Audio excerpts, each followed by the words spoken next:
میں ہمیشہ سے ایک ایسی زندگی کے خواب دیکھتی تھی جہاں سب کچھ پرفیکٹ ہو، اور خاص طور پر میرا لائف پارٹنر ایسا ہو جسے دیکھ کے دنیا دنگ رہ جائے۔ ہر لڑکی کے دل میں اپنے ہونے والے شوہر کو لے کے کچھ ارمان ہوتے ہیں، اور میرا ارمان ظاہری شخصیت، روبدار چہرہ اور مردانہ وجاہت تھا۔ میں جب بھی کالج میں اپنی سہیلیوں کے درمیان بیٹھتی تھی اور وہ اپنے منگیتروں یا پسند کے لڑکوں کی تعریفیں کرتی تھیں کہ ان کا قد کتنا لمبا ہے، ان کے مونڈھے کتنے چوڑے ہیں، تو میرے دل میں ایک عجیب سی خواہش مچلنے لگتی تھی۔ میں سوچتی تھی کہ میرا ہونے والا شوہر بھی ایسا کثرتی اور مضبوط جسم کا مالک ہو کہ جب وہ میرے ساتھ سڑک پہ چلے تو سب کی نظریں حسرت سے ہمیں دیکھیں۔ میں چاہتی تھی کہ میرے شوہر کا روب ایسا ہو کہ کوئی اس کے سامنے اونچی آواز میں بات کرنے کی ہمت نہ کر سکے، لیکن میری بدقسمتی یہ تھی کہ میرے گھر والے میرے ان خوبصورت خوابوں کی دنیا سے بالکل ہی بے خبر تھے، اور انہوں نے میرے لیے ایک ایسا فیصلہ کر لیا جس نے میری پوری سوچ اور میری خوشیوں کا شیرازہ ہی بکھیر کے رکھ دیا۔ وہ دن مجھے آج بھی اچھی طرح یاد ہے جب تپتی ہوئی دوپہر میں کالج سے تھکی ہاری گھر لوٹی تھی۔ میں نے ابھی اپنا بیگ میز پہ رکھا ہی تھا کہ امی میرے کمرے میں چائے کا کپ لے کے آئیں، اور ان کے چہرے پر ایک عجیب سی مسکراہٹ تھی جو مجھے اچھوتی لگی۔ انہوں نے بڑے پیار سے میرے سر پہ ہاتھ پھیرا، مجھے اپنے قریب بٹھایا اور کہنے لگیں کہ مہوش بیٹی، تمہارے تایا جان نے اپنے بیٹے عدیل کے لیے تمہارا ہاتھ مانگا ہے، اور تمہارے ابو نے خاندان کی عزت اور زبان کی خاطر ہاں کر دی ہے۔ یہ سنتے ہی جیسے میرے کانوں میں سائیں سائیں ہونے لگی اور میرے پیروں تلے سے زمین نکل گئی۔ میں نے حیرت اور غصے کے ملے جلے جذبات کے ساتھ امی کا ہاتھ اپنے سر سے جھٹک دیا اور کھڑی ہو گئی۔ میں نے اونچی آواز میں کہا کہ امی، آپ لوگ اپنے ہوش و حواس میں تو ہیں نا؟ عدیل سے میری شادی ہوگی؟ وہ تو خود ایک سوکھا ہوا پاپڑ لگتا ہے، اس کی اپنی کوئی شخصیت ہے ہی نہیں، وہ تو بالکل دبلا پتلا کمزور اور مریل سا لڑکا ہے، میں اس کے ساتھ کھڑی ہوئی کیسی لگوں گی؟ آپ نے ایک بار بھی مجھ سے پوچھنا گوارا نہ کیا۔ امی نے میری یہ بات سن کے مجھے سخت نظروں سے گھورا اور کہنے لگی کہ لڑکیوں کو اس طرح کی باتیں کرنا زیب نہیں دیتا۔ عدیل تمہارا کزن ہے، بچپن سے تمہارے ساتھ پلا بڑھا ہے، وہ بہت شریف، نیک اور پڑھا لکھا لڑکا ہے، اس کی سرکاری نوکری بھی پکی ہو گئی ہے، اور خاندانی رشتوں میں ظاہری چمک دمک یا ڈولے شولے نہیں دیکھے جاتے، بلکہ لڑکے کا اخلاق اور اس کی شرافت دیکھی جاتی ہے۔ مجھے امی کی روایتی باتیں سن کے شدید غصہ آیا۔ میں نے غصے میں آ کر میز پہ رکھا ہوا پانی کا گلاس دیوار پہ دے مارا جو چناکے سے ٹوٹ گیا۔ میں نے روتے ہوئے صاف کہہ دیا کہ میں یہ رشتہ کسی صورت قبول نہیں کروں گی، چاہے میری جان ہی کیوں نہ چلی جائے۔ میں اس سوکھے ہوئے انسان کے ساتھ اپنی زندگی برباد نہیں کر سکتی۔ عدیل مجھ سے دیوانوں کی حد تک محبت کرتا تھا، اور یہ بات ہمارے پورے خاندان کو معلوم تھی۔ وہ بچپن ہی سے میرے آگے پیچھے گھومتا رہتا اور اس کی کائنات بس مجھ پہ ہی ختم ہوتی تھی۔ وہ جب بھی ہمارے گھر آتا تو اس کی نظریں صرف مجھے ہی ڈھونڈتی تھیں، لیکن مجھے اس کی شرافت اور اس کا وہ کمزور جسم دیکھ کے ہمیشہ چڑ ہوتی تھی۔ وہ ایک ایسا لڑکا تھا جو بہت دھیمی آواز میں بات کرتا تھا، جس کے مونڈھے ہمیشہ جھکے رہتے، اور اس کی پتلی پتلی کلائیاں دیکھ کے مجھے لگتا تھا کہ یہ مرد کہلانے کا لائق ہی نہیں ہے۔ وہ میرے لیے کبھی کالج کے نوٹس لا رہا ہوتا تو کبھی میری پسندیدہ مٹھائی خرید کے لاتا تھا۔ ایک دن کا واقعہ ہے جب منگنی کی باتیں چل رہی تھیں، عدیل ہمارے گھر آیا اور اس وقت میں صحن میں بیٹھی کتاب پڑھ رہی تھی۔ وہ دبے پاؤں میرے پاس آیا، اس کے ہاتھ لرز رہے تھے۔ اس نے اپنی جیب سے ایک بہت ہی خوبصورت اور مہنگا بریسلیٹ نکالا اور بڑے شرمیلے انداز میں میری طرف بڑھاتا ہوا کہنے لگا کہ مہوش، میں نے بازار میں یہ دیکھا تو مجھے لگا کہ یہ تمہاری نازک کلائی پہ بہت جچے گا، پلیز اسے رکھ لو۔ میں نے اس بریسلیٹ کو دیکھا اور پھر عدیل کے اس دبلے پتلے چہرے کو دیکھا جس پہ داڑھی بھی بمشکل پوری آئی تھی۔ مجھے اس کی اس حرکت پہ اتنا غصہ آیا کہ میں نے وہ بریسلیٹ اس کے ہاتھ سے چھین کر زمین پہ پھینک دیا اور کہا کہ عدیل بھائی، اپنی یہ سستی محبت اپنے پاس ہی رکھیں، مجھے ان چیزوں کی کوئی ضرورت نہیں، اور مہربانی کر کے میرے آگے پیچھے گھومنا بند کریں۔ مجھے آپ جیسے لڑکوں سے سخت نفرت ہے جو مرد کم اور لکڑی زیادہ لگتے ہیں۔ میری یہ کڑوی بات سن کے عدیل کا چہرہ بالکل سفید پڑ گیا، اس کی آنکھوں میں آنسو تیرنے لگے، لیکن اس نے مجھے پلٹ کے ایک لفظ بھی برا نہ کہا۔ اس نے جھک کر خاموشی سے وہ بریسلیٹ اٹھایا اور سر جھکا کے ہمارے گھر سے چلا گیا۔ اس کے جانے کے بعد مجھے سکون ملنے کے بجائے اور چڑ ہونے لگی کہ ایک ایسا مرد ہے جو اپنی بے عزتی پہ بھی غصہ نہیں کرتا، جو مجھ پہ چلا نہیں سکتا۔ اس کے اندر تو مردوں والی وہ تپش اور روب ہی نہیں ہے جو ایک عورت کو اپنی طرف کھینچتی ہے۔ وہ جتنا میرے قریب آنے کی کوشش کرتا، میں اتنا ہی اس سے دور بھاگتی تھی اور اس کے دبلے جسم کا مذاق اڑانے کا کوئی موقع ہاتھ سے جانے نہیں دیتی تھی۔ لیکن ہمارے معاشرے اور خاندانی نظام میں لڑکی کی پسند اور ناپسند کو پاؤں کی جوتی کے برابر بھی نہیں سمجھا جاتا، اور وہی ہوا جس کا مجھے ڈر تھا۔ मेरे घर में रोज़ तमाशा होता था। मैं खाना पीना छोड़ के अपने कमरे में बंद हो जाती थी, दिन भर रोती रहती थी और अपनी सहेलियों को फ़ोन करके अपनी किस्मत का रोना रोती थी। लेकिन मेरे अब्बू अपनी बात के पक्के थे। उन्होंने ताया जान को ज़ुबान दे दी थी और हमारे यहाँ ख़ानदानी ज़ुबान को तोड़ना मौत के बराबर समझा जाता था। चंद ही दिनों में उन्होंने ज़बरदस्ती हमारी मंगनी की तारीख तय कर दी और ताया जान का पूरा ख़ानदान खुशियाँ मनाता हुआ हमारे घर आ पहुँचा। पूरे घर को लाइटों से सजाया गया था, हर तरफ हंसी मजाक हो रहा था। लेकिन मेरे लिए वो घर एक कैद खाना बन चुका था, जहाँ मेरी रूह का गला घूंटा जा रहा था। जब मंगनी की रस्म शुरू हुई और अदील को मेरे बराबर में ला के बिठाया गया, तो मेरा दिल चाह रहा था कि मैं वहाँ से भाग जाऊँ। अदील ने उस दिन एक सफ़ेद रंग का कुर्ता पहन रखा था, जिसमें वो और भी ज़्यादा पतला और कमज़ोर नज़र आ रहा था। उसके गाल अंदर को धंसे हुए थे और वो बार बार के नखियों से मुझे देखकर मुस्कुराने की कोशिश करता था, जैसे उसे इस दुनिया की सबसे बड़ी दौलत मिल गई हो। उसकी ये खुशी मुझे जहर लग रही थी, क्योंकि मुझे मालूम था कि ये रिश्ता मेरी मर्जी के खिलाफ हो रहा है। जब ताई जान ने अदील के हाथ में सोने की अंगूठी दी और उसने कांपते हुए हाथों से मेरा हाथ थामा, तो उसके लम्स से मुझे घबराहट और बेजारी का एहसास हुआ। उसने जैसे ही वो अंगूठी मेरी उंगली में पहनाई, मेरा दिल चाहा कि मैं अभी इसी अंगूठी को निकाल के उसके मुंह पे मार दूं और सबके सामने चिल्ला के कह दूं कि मैं इस कमज़ोर इंसान से कभी शादी नहीं करूंगी। लेकिन मेरे अब्बू की सख्त और गसीली नज़रें मुझ पर जमी हुई थीं। उनका हाथ उनकी मूँछों पे था, जो मुझे खामोश रहने का इशारा कर रहा था। इसलिए मैं खून का घूंट पी के रह गई और मंगनी की ये नाम नेहाद रस्म पूरी हो गई। उस रात जब सब मेहमान चले गए, मैं अपने कमरे में आई। मैंने आईने के सामने खड़े होकर अपने आप को देखा। मेरी आंखें रोने की वजह से सूज चुकी थीं। मैंने अपने हाथ की अंगूठी को देखा और ज़ोर ज़ोर से रोने लगी। मैंने अल्लाह से गिला किया कि अल्लाह, मेरी किस्मत में ऐसा लड़का क्यों लिखा जिसकी अपनी कोई दिल फरेब शख्सियत ही नहीं है। मैं एक ऐसे मर्द के साथ ज़िंदगी कैसे गुजारूंगी जिसकी मर्दानगी का तस्वर ही मुझे कमज़ोर कर देता है। मंगनी के बाद अदील का हौसला जैसे और बढ़ गया था। वो अब अपने आप को मेरा होने वाला शौहर समझ के मुझ पर अपना हक जताने की कोशिश करता था। हालांकि उसकी ये कोशिशें बहुत मासूमाना होती थीं, लेकिन मेरे लिए वो किसी अजाब से कम नहीं थीं। वो रोज़ शाम को हमारे घर आ जाता, कभी मेरे लिए फूल ले आता तो कभी चॉकलेट, और अम्मी के सामने बैठकर मेरी पढ़ाई के बारे में पूछता। एक दिन मैं अपने कमरे में बैठी कॉलेज का होमवर्क कर रही थी कि वो बगैर दस्तक दिए अंदर आ गया। उसके हाथ में खूबसूरत डायरी थी। वो मेरे पास आके कुर्सी पर बैठ गया और बड़े प्यार से कहने लगा कि महविश, मुझे मालूम है तुम्हें शेर व शायरी का बहुत शौक है, इसलिए मैंने तुम्हारे लिए ये डायरी खरीदी है और इसके पहले सफ़े पर मैंने अपने दिल की बात भी लिखी है। मैंने गुस्से से उसकी तरफ देखा और उसके हाथ से वो डायरी झटक दी। डायरी फर्श पे जा गिरी। मैंने खुरदरे लहजे में कहा, अदील, तुम्हें कितनी बार समझाया है कि मेरे कमरे में इस तरह मत आया करो और मुझे तुम्हारे इन सस्ते तोहफों की कोई ज़रूरत नहीं। तुम अपने आप को आईने में देखते हो, एक मर्द बनो। ये लड़कियों वाले काम छोड़ो कि रोज़ फूल और डायरियाँ लेके आ जाते हो। मुझे ऐसे लड़के बिल्कुल पसंद नहीं है जो औरतों की तरह हसास हों। मेरी ये बात सुन के अदील की आंखों में एक बार फिर वही पुरानी झिझक और दर्द उभर आया। उसने अपना निचला होंठ चबाया और खामोशी से झुककर वो डायरी उठाई। उसके चेहरे पे फैली वो मासूमियत और दुख देखकर भी मेरा दिल नहीं पिघला, क्योंकि मेरे जहन पे तो सिर्फ और सिर्फ एक रोबदार और कसरती मर्द का सहर तवार था। वो बगैर कुछ कहे उल्टे कदमों कमरे से बाहर निकल गया और मैंने इत्मीनान की सांस ली कि चलो कुछ देर के लिए उससे जान छूटी। इस वाक़े के बाद मेरा दिल पढ़ाई से भी बिल्कुल उचाट हो गया और मैं बेजारी के आलम में कॉलेज जाने लगी, बस इसलिए ताकि घर के इस घुटन ज़दा माहौल से कुछ देर के लिए दूर रह सकूँ। उस दिन भी मौसम काफ़ी अबरआलूद था और ठंडी हवा चल रही थी। मैं कॉलेज से वापस आ रही थी और मेरा दिमाग अदील के ख्यालात और घर वालों के दबाव की वजह से बिल्कुल सुन्न हो चुका था। मैं बेजारी के आलम में सड़क के किनारे पैदल चल रही थी और मेरे हाथों में कॉलेज की कुछ किताबें और नोट्स थे, जिन्हें मैंने अपने सीने से लगा रखा था। मेरी सोचें इतनी गहरी थीं कि मुझे सड़क पर चलती हुई गाड़ियों का बिल्कुल भी एहसास नहीं रहा। मैंने अपने इर्द गिर्द के माहौल को बिल्कुल नज़रअंदाज कर दिया और उसी खोई हुई हालत में सड़क पार करने के लिए अपना कदम आगे बढ़ाया। मुझे बिल्कुल भी अंदाज़ा नहीं था कि दूसरी तरफ से एक इंतहाई तेज़ रफ्तार काली गाड़ी तूफ़ान की तरह मेरी ही तरफ बढ़ रही है। सड़क पर मौजूद दूसरे लोग जो ये मंजर देख रहे थे, वो खौफ के मारे चिल्ला उठे। उन्होंने मुझे पीछे हटने की आवाज़ें दी, लेकिन गाड़ी की तेज़ लाइटें जब मेरी आंखों पर पड़ी तो मेरे हाथ पैर बिल्कुल शल हो गए और मैं खौफ के मारे सड़क के बीचों बीच जम के रह गई। मेरी आंखें बिल्कुल बंद हो गईं और मुझे लगा कि अब मेरी ज़िंदगी का आखिरी सेकंड आ चुका है और ये गाड़ी मुझे कुचलती हुई निकल जाएगी। लेकिन अगले ही लम्हे एक ऐसा मौज़ा हुआ जिसने मेरी पूरी ज़िंदगी का रुख ही बदल के रख दिया। मुझे महसूस हुआ जैसे किसी तूफ़ान ने मुझे अपनी लपेट में ले लिया हो। एक इंतहाई ताकतवर, सख्त और लोहे जैसे मजबूत हाथ ने मेरी कलाई को पकड़ा और इतनी बेपनाह ताकत से मुझे पीछे की तरफ खींचा कि मैं हवा में लहराती हुई सड़क के किनारे की तरफ गिरने लगी। उस शख्स ने मुझे ज़मीन पर गिरने से पहले ही अपने चौड़े और मजबूत बाजों के घेरे में ले लिया। वो बाजू इतने चौड़े, सख्त और कसरती थे कि मुझे लगा मैं किसी पत्थर की मजबूत दीवार की पनाह में आ गई हूँ। मेरे हाथों से मेरी तमाम किताबें और नोट्स छूट के सड़क पे हर तरफ बिखर गए।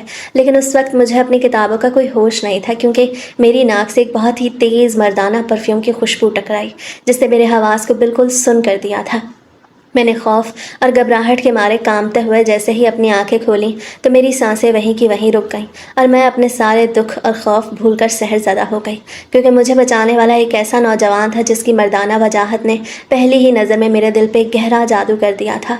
उसे स्याह रंग की हाफ स्लीव्स टी शर्ट पहन रखी थी, जिसमें से उसके बड़े बड़े डोले शोले इस तरह उभरे हुए नज़र आ रहे थे कि कोई भी लड़की उन्हें देख के अपने होश खो बैठती। उसकी चौड़ी छाती, चौड़े मजबूत कंधे और उसके बाजों की उभरी हुई रगें उसकी ताकत और कसरत का मुंह बोलता सबूत थी। उसका पूरा जिस्म एक प्रोफेशनल बॉडी बिल्डर की तरह तराशा हुआ दिखाई दे रहा था, जो जिम में बहाए गए पसीने की कहानी खुद बयान कर रहा था। उसके चेहरे पे एक मर्दाना रोब, तेज़ नक्शा निगार और घनी दाढ़ी थी, जो उसकी शख्सियत को और भी ज़्यादा पुरकशिश बना रही थी। मुझे अपने चौड़े और कसरती सीने से बिल्कुल लगा कर खड़ा था और मैं उसके दिल की तेज़ धड़कनों को अपने जिस्म के अंदर साफ महसूस कर सकती थी। उसके बाजुओं के वो चौड़े डोले उस वक़्त मेरी कमर और कंधों के गिर्द लिपटे हुए थे और उनकी गिरफ्त इतनी सख्त थी कि मुझे अपनी ज़िंदगी में पहली बार एक मर्द के बाजुओं में तहफ़्फ़ुज़ का हकीकी एहसास हो रहा था। वो बड़ी फिक्रमंदी के साथ मुझे देख रहा था। उसकी गर्म सांसें मेरे चेहरे से टकरा रही थीं और उससे बहुत ही भारी, रोबदार और मर्दाना आवाज़ में मुझसे पूछा, क्या आप ठीक हैं? आपका ध्यान कहाँ था? अगर मैं बर वक्त ना पहुँचता तो आज बहुत बड़ा हादसा हो जाता। उसकी वो कड़कदार और जादुई आवाज़ सुन के मेरे पूरे जिस्म में एक सनसनी सी दौड़ गई और मैं उसके शहर में इस तरह खो गई कि मेरी ज़ुबान से एक लफ्ज़ भी नहीं निकल पा रहा था। मैंने बस आहिस्ता से नफ़ी में सर हिला दिया कि मैं ठीक हूँ। वजाहत ने जब देखा कि मैं बिल्कुल महफूज हूँ तो उसने बड़े आराम से मुझे सीधा खड़ा किया, लेकिन उसका एक हाथ अब भी मेरी कमर पे था, जैसे वो मुझे सहारा दे रहा हो। और उसका ये लम्स मेरे लिए अदील के लम्स से 1000 गुना ज़्यादा पुरकशिश था। अदील जब मेरा हाथ पकड़ता था तो उसके हाथ बिल्कुल बेजान और कमज़ोर लगते थे, लेकिन इस बॉडी बिल्डर नौजवान के हाथ की गिरफ्त में वो मर्दानगी और ताकत थी जो किसी भी औरत को अपना दीवाना बना सकती थी। सड़क पे मौजूद लोग जमा हो चुके थे और वो सब उस नौजवान की तारीफ़ कर रहे थे कि उसने अपनी जान पे खेल के इस लड़की को बचा लिया, लेकिन उसे किसी की बात पर ध्यान नहीं दिया और वो झुक के सड़क पे बिखरी हुई मेरी किताबें और नोट्स उठाने लगा।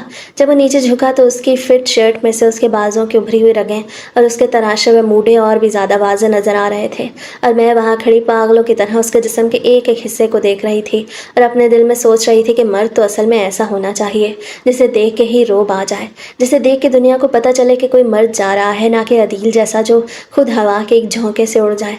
इस बॉडी बिल्डर नौजवान ने तमाम किताबें इकट्ठी की और सीधा खड़ा होकर वो किताबें मेरे हाथों में थमा दी। हमारी उंगलियां एक दूसरे से टकराईं तो मुझे लगा जैसे मेरे जिस्म में बिजली का कोई करंट दौड़ गया हो। उसने मुस्कुरा के मेरी तरफ देखा और कहा कि अपना ख्याल रखा करें, हर कोई मेरी तरह आपको बचाने के लिए हर जगह मौजूद नहीं होगा। उसे अपना तारुफ करवाया कि मेरा नाम वजाहत है और मैं यहाँ पास ही एक जिम में बॉडी बिल्डिंग करता हूँ। वजाहत का नाम सुनते ही मेरे दिल में उसका नाम हमेशा के लिए नक्श हो गया। उसे अपनी हैवी बाइक की तरफ कदम बढ़ाए। उसके चलने का वो बावकार और मगरूर अंदाज देखकर मेरा दिल पूरी तरह उसका हो चुका था। अपनी बाइक पर बैठा और एक ज़ोरदार गरज के साथ बाइक स्टार्ट करके वहाँ से नज़रों से ओझल हो गया, लेकिन वो मेरे दिलो दिमाग में हमेशा के लिए अपने उन चौड़े डोलों और मजबूत बाजों को ऐसा नक्श छोड़ गया जिसे मैं ज़िंदगी भर नहीं मिटाना चाहती थी। और अब मुझे यकीन हो गया था कि मेरे ख्वाबों का शहज़ादा सिर्फ़ और सिर्फ वजाहत ही है और अदील नाम के इस दुबले पतले इंसान की मेरी ज़िंदगी में अब कोई जगह नहीं बची। मैं घर पहुंची तो मेरा पूरा जिस्म अभी तक वजाहत के उस लम्स और उसकी खुशबू से महक रहा था। मैंने अपने कमरे का दरवाज़ा बंद किया और ख़ुद आईने के सामने खड़ी हो गई। मैंने अपने बाजू को देखा जहाँ वजाहत की उंगलियाँ छुई थीं, वहाँ मुझे अब भी एक तपिश महसूस हो रही थी। मैंने सोचा एक हकीकी मर्द ऐसा ही होता है जो औरत को तहफ़्फ़ुज़ का एहसास दिलाए। अदील के साथ तो मुझे लगता था कि अगर कोई मुसीबत आई तो मुझे उसकी हिफाजत करनी पड़ेगी, लेकिन वजाहत के इस चौड़े सीने ने मुझे यकीन दिलाया कि उसकी पनाह में मैं दुनिया की हर मुसीबत से महफूज रह सकती हूँ। उसी शाम अदील हमारे घर आया। वो हमेशा की तरह मेरे लिए कुछ फल और मिठाई लेके आया। जब अम्मी ने मुझे चाय लेके बैठक में जाने को कहा तो मेरा दिल चाहा कि मैं उस चाय में जहर मिला दूँ। मैं बेजारी से चाय की ट्रे लेके वहाँ गई। अदील सोफे पर बैठा था। उसने उस दिन भी एक बहुत ही ढीली ढाली कमीज़ पहन रखी थी जिसमें उसके मूढ़े और भी ज़्यादा झुके हुए लग रहे थे। वो मुझे देख के हमेशा की तरह शर्मीली मुस्कुराहट के साथ सीधा होकर बैठ गया और कहने लगा, महविश कैसी हो, तुम्हारी पढ़ाई कैसी चल रही है। मैंने चाय की ट्रे मेज़ पे एक झटके से रखी जिससे प्यालियाँ कड़क उठी और मैंने सर्द लहजे में कहा कि मैं बिल्कुल ठीक हूँ और मेरी पढ़ाई की फ़िक्र आपको करने की ज़रूरत नहीं है। अदील ने मेरी इस बदतमीज़ी को महसूस तो किया, लेकिन उसने हमेशा की तरह सब्र का मुजाहरा किया और अपनी जेब से एक छोटी सी डायरी निकाल के मेज़ पर रख दी और कहा कि महविश, मैंने सुना था कि तुम्हारे कॉलेज में कोई बड़ा इम्तिहान होने वाला है कि उसके लिए कुछ ख़ास नोट्स हैं जो मैंने अपने दोस्त से मंगवाए हैं, तुम्हारी मदद हो जाएगी। मैंने उस डायरी को देखा और फिर मेरे जहन में वजाहत का वो कसरती जिस्म और चौड़े डोले घूम गए। मुझे अदील पे इतना शदीद गुस्सा आया कि मैंने वो डायरी उठा के सोफ़े के पीछे फेंक दी और कहा कि अदील भाई, मुझे आपके किसी नोट या डायरी की ज़रूरत नहीं। मेहरबानी करके बच्चों वाली हरकतें बंद करें और अपने आप को देखें। आईने में आप एक मर्द हैं या कोई कागज़ का टुकड़ा जो हवा से उड़ जाए। मुझे ऐसे कमज़ोर लोग बिल्कुल पसंद नहीं।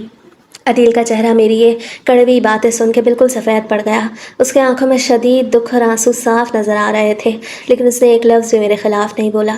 उसे खामोशी से चाय का कप उठाया और सर झुका के पीने लगा। उसकी ये बेबसी मुझे और भी ज़्यादा जहर लग रही थी, क्योंकि मैं उसके अंदर वो मर्दाना गुस्सा और रौब देखना चाहती थी जो मैंने वजाहत में देखा था। अदील चाय पी के खामोशी से उठा और अम्मी से इजाज़त लेकर हमारे घर से चला गया। इसके जाने के बाद अम्मी मेरे कमरे में आई और उन्होंने मुझे बहुत डांटा कि तुम अदील के साथ ऐसा सलूक क्यों करती हो, वो तुम्हारा मंगेतर है, तुमसे बहुत मोहब्बत करता है। लेकिन मैंने अम्मी की एक न सुनी और कानों में उंगलियां ठोस लीं, क्योंकि मेरे दिलो दिमाग पे तो अब सिर्फ और सिर्फ वजाहत का जादू चल चुका था और मैं किसी भी कीमत पर उस बॉडी बिल्डर नौजवान को पाना चाहती थी, चाहे इसके लिए मुझे पूरे ख़ानदान से ही क्यों न लड़ना पड़े। शायद अम्मी ने अदील के साथ मेरी इस मुसलसल बेरुखी और बदतमीज़ी के बारे में अब्बू को सब कुछ बता दिया था, क्योंकि अगले ही दिन से घर का माहौल बिल्कुल बदल चुका था। अब्बू ने अचानक ताया जान को घर बुला के शादी की तारीखें पक्की करने की बातें शुरू कर दी। वो जल्द से जल्द मुझे इस घर से रुखसत करने की तैयारी कर रहे थे, जैसे उन्हें मुझ पर से अपना भरोसा उठने का डर हो। मैं इस सब देख के अंदर ही अंदर सुलग रही थी। मैंने कई बार अम्मी के सामने हाथ जोड़े, उनके पांव पकड़े, रोते हुए इल्तिजा की कि अम्मी खुदा के लिए अब्बू को समझाएं, मुझे ये शादी नहीं करनी, मैं अदील के साथ कभी खुश नहीं रह सकती। वो मेरे जोड़ का मर्द ही नहीं है। लेकिन अम्मी ने मेरी एक न सुनी और उल्टा मुझे ही झड़क दिया। ये ख़ानदान की इज्जत का सवाल है। अब्बू की ज़ुबान पत्थर की लकीर है और अदील जैसा शरीफ लड़का तुम्हें ढूंढने से भी नहीं मिलेगा। जब अम्मी से बात न बनी तो मैंने अपनी छोटी बहन के सामने रो रो के अपना दिल खोला। उसे कहा कि तू ही अब्बू के पास जा और उन्हें कह कि आपकी बेटी अदील से शादी करने के बजाय जहर खा के मर जाएगी। लेकिन वो भी खौफ के मारे खामोश रही और कहने लगी कि बाजी, मैं अब्बू के सामने ऊंची सांस भी नहीं ले सकती, मैं तुम्हारी कोई मदद नहीं कर सकती। धीरे धीरे शादी के दिन करीब आने लगे और घर में रिश्तेदारों का आना जाना और शादी के गीतों का शोर शुरू हो गया, जो मेरे लिए किसी मातम से कम नहीं था। शादी की तैयारियों के सिलसिले में एक दिन अम्मी मुझे ज़बरदस्ती बाजार ले गई ताकि मेरे लिए अरूसी जोड़ा और दूसरे कपड़े खरीद सकें। मेरा दिल उस बाजार की चमक दमक में बिल्कुल नहीं लग रहा था और मैं एक जिंदा लाश की तरह अम्मी के पीछे पीछे चल रही थी। हम एक बहुत बड़े कपड़ों के शोरूम में दाखिल हुए, जहां अम्मी दुकानदार के सामने रेशमी और जरी कढ़ाई वाले महंगे कपड़ों को देखने और उनके डिज़ाइनों में उलझ गई। मैं बेजारी के आलम में शोरूम के कोने में खड़ी सड़क की तरफ देख रही थी कि अचानक मेरे दिल की धड़कन एकदम रुक सी गई। शोरूम के दरवाजे से वही कसरती जिस्म वाला वजाहत अंदर दाखिल हो रहा था। उसने उस दिन भी एक तंग फिटिंग वाली जीन्स और गहरे नीले रंग की हाफ स्लीव्स टी शर्ट पहन रखी थी, जिसमें से उसके चौड़े मजबूत कंधे और बाजुओं के वो शानदार डोले साफ चमक रहे थे, जिन्हें देखकर बाजार में मौजूद दूसरी खवातीन भी उसे मुड़ मुड़ के देख रही थीं। और जैसे ही अंदर आया उसकी नज़रें सीधी मुझ पर पड़ी और उसके चेहरे पर एक दिल फरेब और मर्दाना मुस्कुराहट उभर आई। अम्मी उस वक्त दुकानदार से कपड़ों के भाव ताव करने में पूरी तरह मसरूफ़ थीं। उनका ध्यान मेरी तरफ बिल्कुल नहीं था। वजाहत ने इस मौके का फ़ायदा उठाया और वो धीरे धीरे चलता हुआ सीधा मेरे करीब आ गया। उसके चलने के अंदाज में वही पुराना रोब और खुद एतमादी थी जो मेरे दिल को पागल कर देती थी। वो मेरे इतने करीब आके खड़ा हो गया कि मुझे उसके कसरती जिस्म की तपिश महसूस होने लगी। उसने अपनी उसी भारी और सहर अंगेज़ आवाज़ में खुद ही मुझसे मेरी खैर खैरियत पूछते हुए कहा कि अरे आप यहाँ कैसी हैं? उस दिन के बाद आपसे मुलाकात ही नहीं हुई। उम्मीद है आप बिल्कुल ठीक होंगी। उसको अपने इतने करीब देख के और उसकी वो मर्दाना आवाज़ सुन के मेरी टांगें कांपने लगीं। मैंने इधर उधर देखते हुए डरते डरते कहा कि जी मैं बिल्कुल ठीक हूँ। उस दिन मेरी जान बचाने के लिए आपका फिर से शुक्रिया। वजाहत ने मुस्कुरा के अपने चौड़े डोले पे हाथ फेरा और कहा, शुक्रिया की कोई ज़रूरत नहीं, लेकिन आज आप कुछ उदास लग रही हैं, खैर तो है ना? मैंने गहरी सांस ली और ना जाने मेरे अंदर वो हिम्मत कहाँ से आ गई। मैंने अपनी तड़पती हुई आंखें उसकी रोबदार आंखों में डाली और बहुत ही धीमी आवाज़ में कहा कि मेरी उदासी की वजह यह है कि चंद ही दिनों में मेरी ज़बरदस्ती शादी की जा रही है और मैं इस शादी से बिल्कुल खुश नहीं हूँ। ये सुनते ही वजाहत की आंखों में कुछ अजीब सा रंग नज़र आया, जैसे वो भी इस खबर से चौंक गया हो। उसके चेहरे की मुस्कुराहट एक पल के लिए गायब हो गई। उसे बड़ी संजीदगी से मेरी तरफ देखा और कहा, क्या आप किसी और को पसंद करती हैं? अब पानी सर से गुजर चुका था और अदील का वो कमज़ोर चेहरा मेरे जहन में घूमते ही मेरे अंदर का सारा डर ख़त्म हो गया। मैंने अपने हाथ की उंगलियां मरोड़ते हुए और शर्म से अपनी नज़रें झुकाते हुए ना जाने कैसे कह दिया, हाँ, मैं एक ऐसे मर्द को पसंद करती हूँ जो बहुत ताकतवर है, जिसके बाजू बहुत मजबूत हैं और जिसने उस दिन मेरी जान बचाई थी। यानी मैं आपको पसंद करती हूँ। वो ये सुनते ही उसके चेहरे पे एक गहरी और फातिहाना मुस्कुराहट आ गई। उसकी आंखों में एक अजीब सी चमक उभरी और वो मेरे और करीब होते हुए कहने लगा, सच, मैं वैसे पहली ही नज़र में तुम भी मेरे दिल में उतर गई थी और मैं भी तुम्हें पसंद करने लगा हूँ, लेकिन मुझे लगा शायद तुम किसी और की अमानत हो। ये सुन के मेरे दिल के वीरान बाग में जैसे हज़ारों फूल खिल गए और मुझे लगा कि अब अदील नाम का अजाब मेरी ज़िंदगी से हमेशा के लिए ख़त्म हो जाएगा। अम्मी ने उसी लम्हे दुकान के दूसरे कोने से मुझे आवाज़ दी तो मैं घबरा गई। वजाहत ने जल्दी से अपनी जेब से अपना महंगा मोबाइल निकाला और कहने लगा, जल्दी करो, इससे पहले कि तुम्हारी अम्मी यहाँ आएँ, अपना नंबर मुझे दो, मेरा नंबर नोट करो ताकि हम राब्ता रख सकें। हमारे दरमियान जल्दी से नंबरों का तबादला हो गया। मैंने उसका नंबर अपने फ़ोन में एक फ़र्जी नाम से महफूज कर लिया और वजाहत ने मुस्कुरा के मुझे अलविदा कहा और दुकान से बाहर निकल गया। जब मैं अम्मी के पास पहुंची तो मेरा चेहरा खुशी से तमतमा रहा था और अम्मी समझ रही थी कि शायद मैं अपनी शादी के जोड़े देखकर खुश हो रही हूँ, लेकिन उन्हें क्या मालूम था कि मैं अदील के दुबले पतले जिस्म के कैद खाने से निकलकर अब वजाहत के उन चौड़े डोलों और मजबूत बाजों की दुनिया में कदम रख चुकी हूँ, जहाँ से वापस आना मेरे लिए मुमकिन नहीं था। अदील नाम का अजाब मेरी ज़िंदगी पे मुसलसल मुंडला रहा था और घर में शादी की तैयारियां अरूज पे पहुंच चुकी थीं। हर तरफ मेहंदी की खुशबू और ढोलक की थाप गूंज रही थी, लेकिन मेरे दिल में सिर्फ वजाहत के उन चौड़े डोलों और मजबूत बाजों की दुनिया आबाद थी। हमारे दरमियान फ़ोन पर चोरी छुपे बातें शुरू हो चुकी थीं और वजाहत मुझे बार बार यकीन दिलाता था कि मुझे अदील जैसे दुबले पतले इंसान की झोली में कभी नहीं जाने देगा। जब शादी में सिर्फ 2 दिन बाकी रह गए और मुझे लगा कि अब पानी सर से गुजर चुका है और अगर मैंने अब कोई कदम ना उठाया तो मेरी पूरी ज़िंदगी सूखे हुए इंसान के साथ बर्बाद हो जाएगी, तो मैंने वजाहत के साथ फरार होने का हतमी फैसला कर लिया, क्योंकि अदील के कैद खाने से निकलने का मेरे पास यही एक आखिरी रास्ता बचा था। उस अंधेरी रात जब पूरा घर थकन की वजह से गहरी नींद सो रहा था, मैं अपना एक छोटा सा बैग लेके दबे पांव पिछले दरवाजे से बाहर निकल आई, जहाँ वजाहत अपनी हैवी बाइक लिए मेरा इंतजार कर रहा था। मैं उसकी बाइक पे बैठी और हमने रात के अंधेरे में भागकर कोर्ट मैरिज कर ली और मैं वजाहत को हमेशा के लिए पाकर दुनिया की सबसे खुश नसीब लड़की बन गई। मेरे उस अचानक फ़रार होने की वजह से मेरे घर वालों पे जैसे क़यामत टूट पड़ी और अब्बू की ख़ानदानी इज्जत बिल्कुल खाक में मिलने वाली थी। ताया जान और अदील के सामने अपनी नाक बचाने के लिए अब्बू ने उसी वक्त एक बड़ा फ़ैसला किया और मेरी संगीन गलती और भागने की वजह से मेरी छोटी बहन की शादी ज़बरदस्ती अदील से करवा दी गई, ताकि महफिल में बारात खाली हाथ ना लौटे और ख़ानदान में उनका सर नीचा ना हो। मुझे जब इस बात का पता चला तो मुझे अदील पे और भी ज़्यादा हंसी आई कि देखो, उसकी किस्मत में अब भी मेरी छोड़ी हुई उतरे नहीं आई है और मैं वजाहत जैसे मर्द को पाकर अपनी नई दुनिया में बेइंतहा खुश और मुतमईन थी। वजाहत मुझे अपने खूबसूरत और आलीशान घर में लेके आया, जहाँ हमारी शादी की पहली रात का मंजर बिल्कुल किसी ख्वाब जैसा था। उसे मेरे लिए वो कमरा बहुत ही खूबसूरत तरीके से सजाया हुआ था। हर तरफ गुलाब के सुर्ख फूलों की पत्तियाँ बिखरी हुई थीं और मध्यम लैंप की रोशनी में पूरा कमरा एक जादुई दुनिया का मंजर पेश कर रहा था। मेरे दिल में अपने इस कसरती शौहर को लेकर बेशुमार अरमान और हसरतें अंगड़ाइयाँ ले रही थीं। मैं सुर्ख रंग का भारी अरूसी जोड़ा पहने घूंघट निकाले बिस्तर के बीचों बीच बैठी अपने दिल की तेज़ धड़कनों को सुन रही थी और बार बार आईने में वजाहत के उस चौड़े और मजबूत जिस्म को याद करके शर्मा रही थी। मुझे फ़ख्र था कि मेरा शौहर एक बॉडी बिल्डर है जिसके डोले इतने बड़े हैं कि कोई भी औरत उसकी मर्दानगी के कायल हो जाए। कुछ ही देर में दरवाज़ा खुला और वजाहत कमरे के अंदर दाखिल हुआ।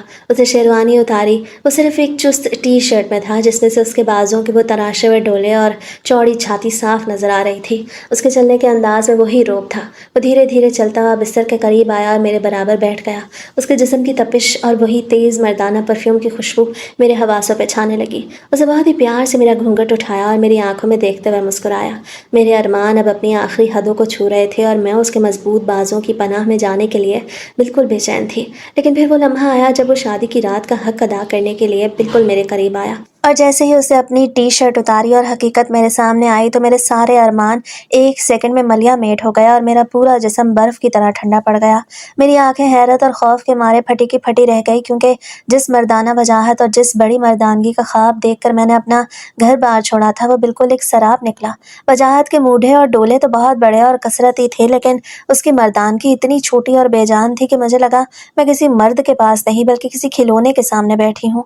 उसका वो भारी भरकम जिस्म सिर्फ जिम के पाउडर्स और इंजेक्शंस की ज़ाहिरी चमक दमक थी, जिसके अंदर की हकीकत बिल्कुल खोखली थी। मेरे तो वहमो गुमान में भी नहीं था कि खोदा पहाड़ और निकला चूहा वाला मामला मेरे साथ हो जाएगा। मैं शहरज़ादा बॉडी बिल्डर के उस बड़े जिस्म को देखकर जिस मर्दानगी के ख्वाब बुन रही थी, वो हकीकत में इतनी छोटी थी कि मेरा सारा नशा एक ही पल में हिरन हो गया और मैं अपने सजे सजाए बिस्तर पे एक जिंदा लाश की तरह पत्थर बन के रह गई। वो बॉडी बिल्डर वजाहत जिसके चौड़े डोले देख के मैंने अपने ख्वाबों का महल खड़ा किया था, वो सिर्फ चंद ही मिनटों में बहुत जल्दी थक के मेरी तरफ पीट करके सो गया। उसके अंदर तो जैसे कोई हिम्मत और ताकत ही नहीं थी। उसका वो कसरती और भारी भरकम जिस्म अंदर से बिल्कुल खोखला और बेजान हो चुका था। उसकी मर्दानगी इतनी छोटी और कमज़ोर थी कि मुझे अपने आप से और अपनी इस नापाक पसंद पर शदीद घिन आने लगी। मैं उस सजे सजाए बिस्तर पर सुर्ख जोड़ा पहने सारी रात छत को तकती रही और रोती रही। मेरा वो सारा बुखार और नशा जो वजाहत के डोले शोले देख के चढ़ा था, वो एक ही रात में बिल्कुल ठंडा हो चुका था और मैं खुद को दुनिया की सबसे बेबस और लाचार औरत महसूस कर रही थी, जिसे एक शराब के पीछे भाग के अपनी हस्ती मिटा दी थी। उस पहली रात के बाद धीरे धीरे एक हफ्ता गुजर गया और उन 7 दिनों में वजाहत ने मुझे सिर्फ एक सजा हुआ खिलौने जैसा घर दिया था, लेकिन शौहर का जो हकीकी सुख और ताकत होती है वो उसके पास दूर दूर तक नहीं था। वो जिम जाता, पाउडर खाता, इंजेक्शन लगवाता और घर आके मर्दों की तरह सो जाता। मैं अंदर से बिल्कुल खाली और खुद को एक जिंदा लाश महसूस कर रही थी। मेरी रूह तक जख्मी हो चुकी थी और मुझे बार बार अदील का वो मासूम चेहरा याद आ रहा था, जिसकी शराफत का मैंने मजाक उड़ाया था। एक हफ्ते बाद जब मुझे ये घुटन बर्दाश्त न हुई तो मैंने हिम्मत की और अपने वालिदैन के घर जाने का फैसला किया, ताकि अपनी इस बर्बादी पे कुछ देर के लिए अपनों का सहारा ले सकूं। जब मैं अपने पुराने घर की दहलीज पे पहुंची तो मेरे दिल में खौफ था कि अब्बू मुझे धिक्के दे के निकाल देंगे, लेकिन वहां पहुंच के मैं हैरान रह गई कि अम्मा और अब्बा ने मुझे रोते हुए गले से लगा लिया और माजी की तलखियों को भुला के मुझे माफ कर दिया। उनके दिल में शायद अपनी बेटी के लिए अब भी कोई नरम गोशा बाकी था। घर के अंदर दाखिल होते ही मेरी नज़र सामने सोफे पे पड़ी तो मेरे पैरों तले से ज़मीन निकल गई। मेरी छोटी बहन सायरा वहाँ बैठी हुई थी और उसके चेहरे पे एक ऐसी चमक और खुशी थी जो मैंने पहले कभी नहीं देखी थी। वो बेइंतहा खुश और मुतमईन नज़र आ रही थी। उसके बराबर में अदील बैठा हुआ था, वही अदील जिसे मैं सूखे पापड़ और कमज़ोर लकड़ी कहती थी। वो सायरा का इस तरह ख्याल रख रहा था जैसे वो दुनिया की सबसे कीमती चीज़ हो। वो उसे अपने हाथों से फल खिला रहा था, उसकी फरमाइशें पूरी कर रहा था। अदील की आंखों में सायरा के लिए वो सच्ची तड़प और मोहब्बत साफ नजर आ रही थी जो वजाहत की आंखों में मेरे लिए कभी नहीं थी। अदील ने मुझे देखा तो उसके चेहरे पे ना कोई गुस्सा था और ना ही कोई तंज, बल्कि उसे हमेशा की तरह मुस्कुरा के मुझे सलाम किया और कुछ देर बाद वो अब्बू के साथ बाहर किसी काम से चला गया। जब मर्द हजरात घर से बाहर चले गए तो मैं सायरा के पास जाके बैठ गई और उसके चमकते हुए चेहरे को देखकर मुझसे रहा न गया। मैंने उसका हाथ थाम के धीमी आवाज में पूछा कि सायरा, सच बताओ, क्या तुम अदील के साथ खुश हो? वो तो बहुत दुबला पतला और कमजोर सा है, क्या वो तुम्हें एक मर्द का सुख दे पाता है? सायरा ने मेरी ये बात सुन के पहले तो शर्म से अपनी आंखें झुका ली, फिर उसके चेहरे पे एक फख्र और गहरी मुस्कुराहट उभर आई। वो बातों बातों में मेरे करीब हुई और कहने लगी कि बाजी, आप अदील के इस दुबले पतले जिस्म में मत जाएं। वो बस देखने में ही दुबले पतले और कमजोर लगते हैं, वरना हकीकत में उनके अंदर बड़ी ताकत और बेपनाह हिम्मत है। वो बहुत दमखम वाले मर्द हैं जो एक औरत को अंदर तक मुतमईन और खुश रखना जानते हैं। उसकी ये बात सुन मेरे कानों में जैसे धमाके होने लगे और मेरा दिल खून के आंसू रोने लगा कि मैंने ज़ाहरी बनावट और पाउडर के बने हुए डोले शोलों के चक्कर में अदील जैसे सच्चे और ताकतवर मर्द को अपने हाथों से गवा दिया था और मेरी छोटी बहन उसी दुबले पतले मर्द के आगोश में दुनिया की सबसे खुश नसीब और मुतमईन औरत बन चुकी थी, जबकि मैं एक भारी भरकम लाश के साथ अपनी ज़िंदगी का मातम कर रही थी। बहन की ज़ुबान से अदील की तारीफ़ें और उसकी अज़दवाजी ज़िंदगी की खुशियाँ सुन के मेरा दिल अंदर से बिल्कुल टूट चुका था, लेकिन जब मैं अपने मैके से वापस अपने घर लौटी तो मेरे अंदर एक अजीब सी जिद और हौसला पैदा हो चुका था। मैंने आईने के सामने खड़े होकर अपने आंसू पूंछे और अपने आप से कहा कि महविश, तुमने जिंदगी का इतना बड़ा फैसला खुद किया था, अब तुम इस तरह हार नहीं मान सकती। अगर तुम्हारे शौहर के जिस्म में वो हकीकी मर्दानगी और ताकत नहीं है तो तुम उसका इलाज कराओगी और उसे एक मुकम्मल मर्द बनाओगी। मैंने वजाहत को छोड़ने के बजाय उसकी उस पोशीदा कमजोरी को दूर करने की ठान ली और रोज रात को इंटरनेट और अखबारात में उस मसले का हल ढूंढने लगी। उन्हीं दिनों एक सुबह जब मैं लाउंज में बैठी हुई थी तो मेरी नज़र सोशल मीडिया पे चलने वाले एक इश्तिहार पे पड़ी, जिसने एक बड़े नामवर हकीम का दावा लिखा था कि बॉडी बिल्डिंग के इंजेक्शंस और पाउडर से पैदा होने वाली मर्दाना कमजोरी और छोटी मर्दानगी का 100% कामयाब और गारंटीड इलाज जड़ी बूटियों से किया जाता है और चंद ही दिनों में मर्द को लोहे जैसा मजबूत बना दिया जाता है। इश्तिहार देखते ही मेरी आंखों में उम्मीद की एक नई चमक उभरी। मैंने सोचा यही मेरी आखिरी उम्मीद है। मैंने उसी वक्त वजाहत से बात करने का फैसला किया, लेकिन जब मैंने वजाहत के सामने उस हकीम का जिक्र किया तो वो बॉडी बिल्डर होने के गरूर में शदीद गुस्से में आ गया और कहने लगा, तुम पागल हो गई हो, मेरा ऐसा ज़बरदस्त जिस्म है, मैं रोज़ जिम जाता हूँ, मुझे किसी हकीम या दवा की कोई ज़रूरत नहीं। लेकिन मैं भी हार मानने वाली नहीं थी। मैंने उसके सामने रोना धोना शुरू कर दिया, उसे ताने दिए, उसकी मर्दानगी का मजाक उड़ाया, यहाँ तक कि मैंने धमकी दे दी कि अगर तुम मेरे साथ उस हकीम के पास नहीं चलोगे तो मैं ये घर छोड़ के हमेशा के लिए चली जाऊंगी।